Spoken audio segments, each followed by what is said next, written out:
أوصيكم ونفسي بتقوى الله فقد فاز المتقون ولا تموتن إلا وأنتم مسلمون رب اشرح لي صدري ويسر لي أمري واحلل عقدة من لساني يفقهوا قولي سبحانك لا علم لنا إلا ما علمتنا إنك أنت العليم الحكيم. Bersyukur kepada Allah karena kita diberikan kesempatan untuk melanjutkan kajian kita pada malam hari ini. Semoga kita diberikan kemudahan oleh Allah, menambah pemahaman kita, dan nanti ujungnya bisa kita amalkan dalam kehidupan kita. Bismillahirrahmanirrahim. Kita kemarin membahas di ayat yang ke-129 dari surah Thaha. Benar ya? Bismillahirrahmanirrahim. A'udzu billahi minasy syaithanir rajim. A'udzu billahi minasy syaithanir rajim. Bismillahirrahmanirrahim.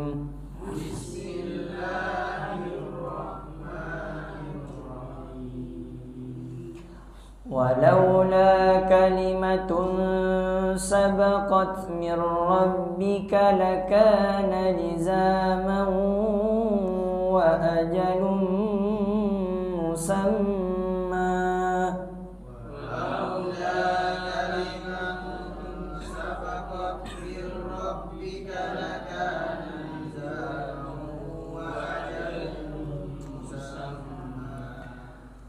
Fasbir ala ma yaquluna wasabbih bihamdi rabbika qabla tulu'i syamsi wa qabla ghurubiha. Fasbir ala ma yaquluna wasabbih bihamdi rabbika qabla tulu'i syamsi wa qabla wa min ana'il layli fasabbih wa atrafan nahari la'allaka tarda. Wa min ana'il layli fasabbih wa atrafan nahari la'allaka tarda. Wa la tamuddanna عينيك إلى ما متعنا به أزواجا منهم زهرة الحياة الدنيا ولا تمدن عينيك إلى ما متعنا به أزواجا منهم زهرة الحياة زهرة الحياة الدنيا لنفتنهم فيه زهرة الحياة الدنيا لنفتنهم فيه ورزق ربك خير وأبقى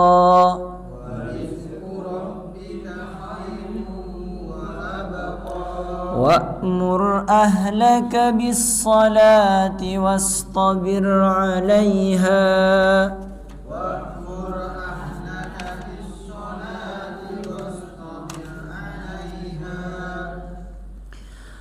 لا نسألك رزقا نحن نرزقك والعاقبة للتقوى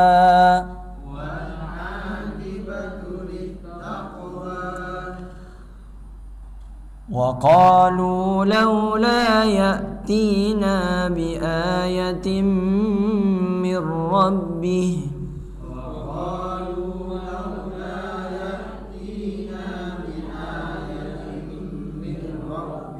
biayatin mir rabbih awalam ta'tihim bayyinatu ma fis suhufil ula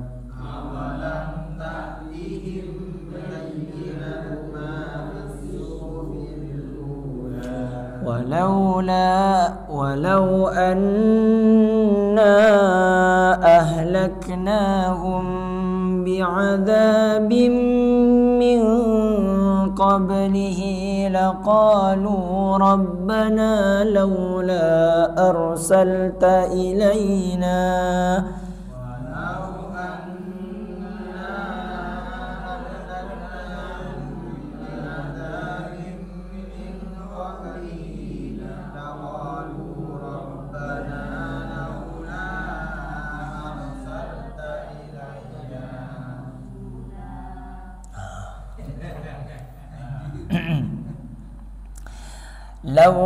ربنا لولا أرسلت إلينا رسولا فنتبع آياتك من قبل أن نذل ونخزى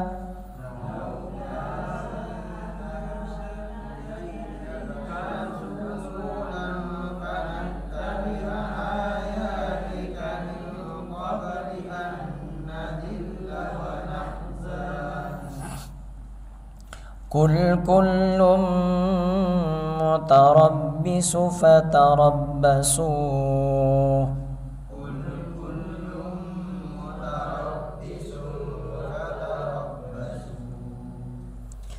فستعلمون من أصحاب الصراط السوي ومن اهتدى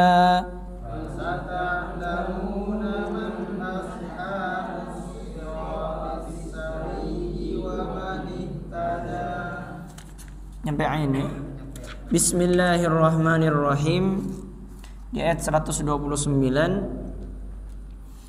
Walaula kalimatun, dan sekiranya tidak ada suatu ketetapan, sabaqat mir rabbika, yakni ketetapan dari Tuhanmu yang telah terdahulu untuk menangguhkan azab dari mereka hingga hari kemudian. Jadi di ayat yang ke 127 itu kan, afalam yahdilahum, maka tidaklah menjadi petunjuk, yakni penjelas lahum bagi mereka orang-orang yang kafir ke Allah, kam ahlakna, berapa banyak ahlakna, kami membinasakan, qablahum, sebelum mereka, minal quruni, umat-umat sebelum mereka, yamshuna, padahal mereka berjalan, fi masakinihim, melewati peninggalan umat itu. Jadi Allah menceritakan, apakah belum cukup petunjuk yang Allah berikan di dalam Quran itu? Allah ceritakan ada kaumnya Nabi Samud, ada kaumnya Nabi Hud, ada Fir'aun, yang mereka semuanya Allah hancurkan. Nah, kemudian di ayat yang ini, walaula kalimatun sabaqat min rabbik, dan sekiranya tidak ada suatu ketetapan dari Tuhanmu yang telah terdahulu, yakni untuk menangguhkan azab dari mereka hingga hari kemudian. Jadi spesialnya Nabi Muhammad ini, kalau melakukan kesalahan itu ditunggu nanti sampai di akhirat, Pak. Kalau umat-umat terdahulu itu ya melanggar langsung. Jadi kalau umatnya Nabi Muhammad, selama dia masih mau bertaubat kepada Allah, Allah tangguhkan adabnya. Siapa yang dimaksud umatnya Nabi Muhammad ini, Ustaz? Semua manusia yang hidup itu sampai akhir zaman itu umatnya Nabi Muhammad SAW. Meskipun non-muslim, Ustaz, meskipun non-muslim, tapi dia tidak meyakini kalau Nabi Muhammad itu benar-benar utusan. Jadi Nabi Muhammad ini diutus untuk mendakwahi, untuk mengajak seluruh umat manusia ke jalan Allah. Jadi ketika awal Nabi Muhammad diutus, Pak, itu semuanya ya orang kafir. Ya sebagian orang-orang yang memang pro kepada beliau.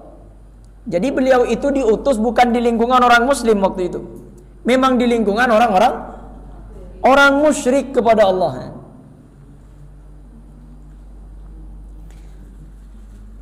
Tahu tidak bedanya musyrik dengan kafir apa? Musyrik orang yang ya. Kalau kafir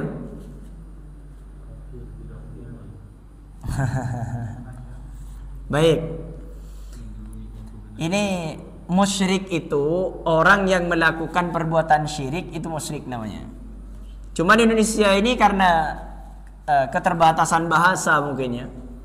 Ada orang yang diberikan nikmat oleh Allah, kemudian ada orang yang iri. Apa katanya? Kamu syirik katanya. Dasar kamu ini orang syirik.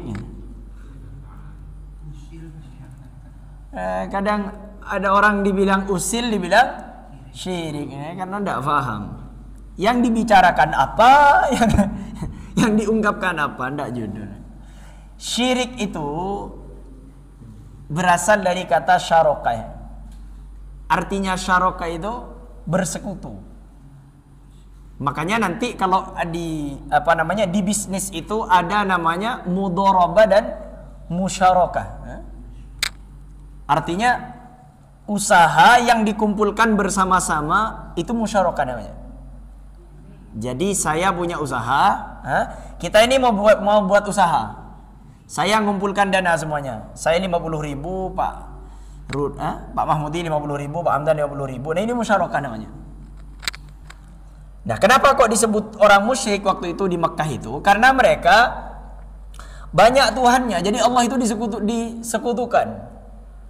Ada Lata, ada Uzza, dan lain semacamnya. Nah mereka disebut dengan syirik karena mereka itu tidak punya kitab, Pak. Jadi mereka mempersekutukan Allah. Nah, kenapa kok disebut dengan ahli kitab? Karena orang ini diberi kitab oleh Allah. Jadi di Mekah dulu tidak pegang kitab mereka. Tidak ada pedomannya. Cuman ngikut nenek moyangnya saja. Kalau di Mekah itu ngikut nenek moyang. Jadi apa katanya nenek moyang? Makanya nanti kalau Abu Lahab itu, Abu Jahal itu dan Abu Thalib nanti, kenapa Abu Thalib kok tidak mau mengikuti Nabi? Di antaranya karena tidak sama dengan ajaran nenek moyang. Ini bahaya ini. Jadi orang yang tidak berpendidikan itu cenderung ikut nenek moyangnya. Makanya kita harus menjadi orang yang berilmu ya, tidak harus alim jadi ulama lah. Yang penting berilmu itu penting. Bagaimana kita ini mengikuti Nabi sallallahu alaihi wasallam. Kalau saya tadi naruh status itu, yang dimaksud dengan mengikuti sunnah itu ikuti semampunya, bukan semaunya. Ikuti sunnah itu semampunya, bukan semaunya. Jadi kalau kita ada sunnah bersenyum, sunnah semua banyak sunnah itu lakukan semampu kita. Tapi bukan semau kita. Apalagi nanti melakukan perbuatan-perbuatan yang tidak diajarkan oleh Nabi, kemudian mencatut nama Nabi. Nah ini bahaya ini. Kalau tidak mencatut nama Nabi, mungkin ya ada khilaf di antara ulama masih. Tapi kalau sudah menyebut nama Nabi, padahal Nabi tidak mengajarkan itu, nah ini bahaya. Nah, jadi kenapa kok disebut dengan orang kafir? Perhatikan ini, kafir ini ada kafir yang akbar, ada kafir yang asghar. Kafir itu apa, Ustaz? Yang dimaksud dengan kafir itu. Baik. Kafir ini dulu di Arab, kenapa kok orang-orang yang nanti orang-orang yang tidak mempercayai Nabi itu disebut dengan orang kafir? Asalnya kan musyrik asalnya musyrik. Kemudian kalau orang Yahudi dan Nasrani itu disebut dengan ahli kitab. Kenapa kok disebut dengan kafir? Gini asalnya. Jadi kata kafir dulu di Arab itu digunakan untuk menyebutkan seseorang petani, disebut dengan kufar namanya. Jadi kalau petani di Arab itu disebut dengan kufar namanya. Makanya nanti ketemu di surah Al-Hadid, Kamathali ghaisin a'jabal kuffar. Dunia itu kata Allah, i'lamu annamal hayatud dunya la'ibun, itu permainan, walahun yang melalaikan, wazinatun dan perhiasan. Kemudian kata Allah, kamathali ghaisin, sebagaimana ghais itu hujan, sebagaimana turunnya hujan, a'jabal kuffari nabatuhu, membuat takjub al-kuffar. Yang dimaksud al-kuffar di sini adalah petani. Kenapa kok petani disebut al-kuffar? Gini Pak, kalau petani itu mau nanam biji, itu idealnya buat lubang dulu, buat lubang kemudian diletakkan bijinya. Kalau biji tidak ditutup, bisa saja dimakan hewan, dimakan serangga, dimakan macam-macam, makan burung. Nah, untuk agar ini aman maka ditutup, biar tidak diketahuan sama hewan. Maka orang yang menutup ini disebut dengan kufar dulu. Jadi menutup benih yang ada di dalam biar tidak dimakan, tidak diketahui oleh makhluk siapapun, itu disebut dengan kufar. Kenapa kok kemudian orang musyrikin ini disebut dengan kufar? Nah, jadi sebelum dia, gini Pak, sebelum dia mendapatkan bimbingan dari Nabi, sebelum Quran dibacakan kepada orang yang menyekutukan Allah, dia bukan kufar, masih musyrik, masih musyrik. Kapan dia disebut kufar ini? Ketika datang petunjuk kemudian dia tutupi, tidak mau menerima, baru kufar. Jadi kalau petunjuk itu datang kemudian dia tidak mau beriman, maka dialah kufar. Nah, maka ini perhatikan ini jangan salah paham ya. Takut nanti saya dikira liberal ini. Hendak saya di tatanan bahasa dulu. Makanya nanti ada ayat di Al-Qur'an, Allah tidak akan mengadab seseorang hatta naba'atha rasulah, sampai Allah mengutus seorang utusan ke sana. Nah, kalau Nabi tidak ada, maka kemudian apa? Kemudian Nabi ini, selanjutnya Nabi ini yaitu orang sahabat, kemudian selesai sahabat, tabi'in, tabi'ut tabi'un, kemudian dilanjutkan oleh para ulama. Misalnya ada orang Eropa, dia tidak kenal dengan Islam. Dia tidak kenal dengan Islam. Kemudian dia meninggal, tidak dapat informasi tentang Islam dia, maka dia tidak bisa divonis kafir, Pak. Connect. Maka dia tidak bisa divonis kafir. Karena petunjuk tentang kebenaran Islam masih belum sampai kepada dia. Artinya kafir apa? Menutupi. Maka nanti kafir ini ada tingkatannya. Nah, jadi kalau dia tetap berpegang teguh kepada, sekali lagi ini dari segi tatanan bahasa ya. Jadi kalau dia menyembah kepada selain Allah, maka dia musyrik, mempersekutukan Allah. Jadi masih belum kafir, belum tervonis kafir ini.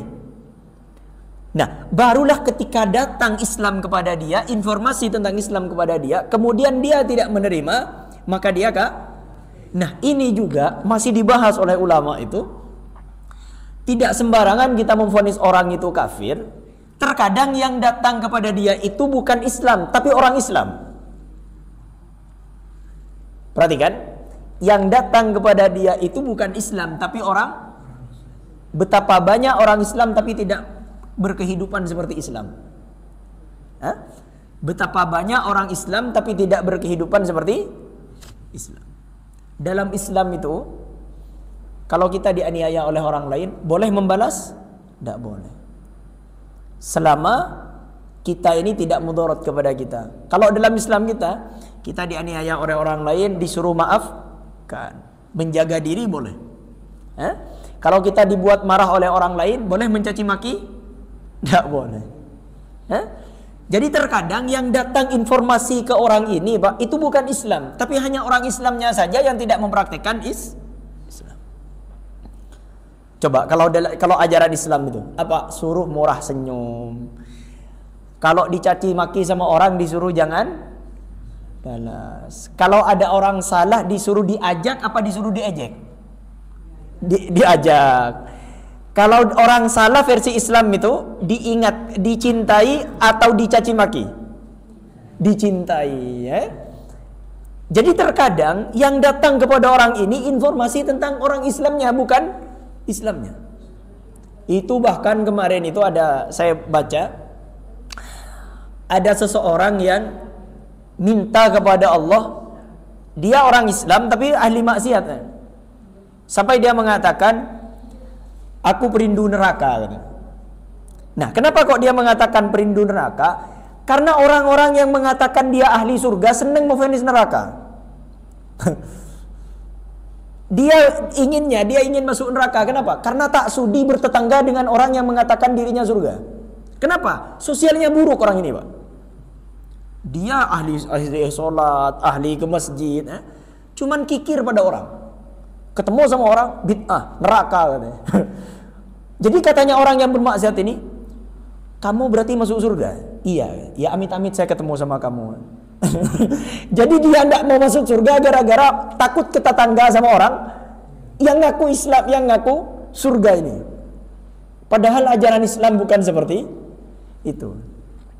Jadi penting kita menjadi orang Islam ini, bagaimana Islam yang sesuai dengan ajaran Islam. Maka kafir ini ada, saya kumpulkan tadi beberapa referensi.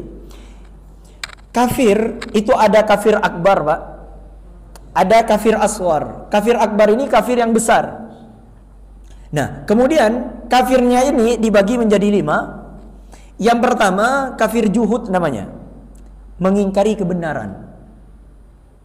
Kafir juhud artinya mengingkari kebenaran. Kemudian ada kafir menyekutukan Allah. Dia sudah datang petunjuk, kemudian dia tidak mau mengikuti itu, maka kemudian dia tetap syirik kepada Allah, mempersekutukan Allah. Dia meyakini kalau Allah itu Tuhan, tapi di sisi yang lain dia juga menyembah kepada selain Tuhan. Dia mempercayai ada kekuatan selain Allah, maka dia kafir. Nah, ini masuk kafir akbar. Kemudian kafir nifak.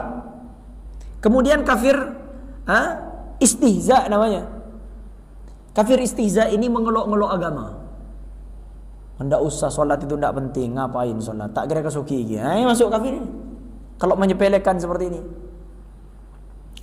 Kemudian kafir i'rad namanya, berpaling dari kebenaran.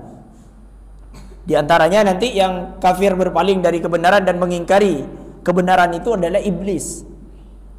Iblis itu mau menyembah kepada Allah, tapi dia itu tidak mau mentaati perintah Allah. Maka wa kana minal kafirin. Kemudian ada kafir aswar ya. Di antaranya mengingkari nikmat. Makanya nanti ada ayat di Al-Qur'an, la in syakartum la azidannakum wa la in kafartum. Di situ disebut dengan la in kafartum. Kalau kamu kafir, kufur terhadap nikmat Allah, yang dimaksud ini kufur terhadap nikmat Allah Subhanahu wa taala. Kemudian ada kafir meninggalkan sholat. Kalau dia meninggalkan sholat gara-gara malas, maka dia disebut dengan kafir, tapi kafir yang aswar, kafir yang kecil. Tapi kalau dia mengingkari sholat, bilangnya gini, kenapa kok tidak sholat? Apa sholat? Lah tak suki ya. Ya ambu kok tak sholat. Apa cara yang lah? Coran kok tak cocok ben sholat jadi. Mada iya jarang gua sholat ya sebidak tahun lah tak gelem gisoki tak cuduk kok sholat ambu kok lebih. Ini beda lagi. Tapi kalau ayo sholat, aduh kok kula kita oleh hidayah gini. Tak menyepelekan, maka ini masuk pada kafir aswar. Saya lanjutkan dulu. Jadi kalau ada orang ahli kitab, kemudian dia masih belum datang petunjuk dari Al-Quran, belum datang Islam kepada dia, maka dia masih belum disebut dengan kafir. Tapi sebagian ulama juga menyebutnya sudah tetap kafir.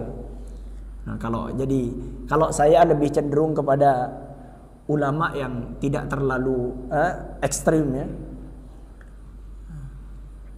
Karena tugas kita ini menyampaikan dakwah kepada mereka. Baru kalau sudah sampai dakwah kepada mereka, kemudian mereka tidak mau beriman, maka dia disebut dengan kafir. Jadi kalau ada orang Islam, meskipun dia Islam, kemudian dia menyepelekan tadi, dia menyepelekan aturan agama, ingkar terhadap kebenaran, maka dia kafir. Kufur terhadap nikmat Allah dan kufur terhadap perintah Allah Subhanahu wa taala.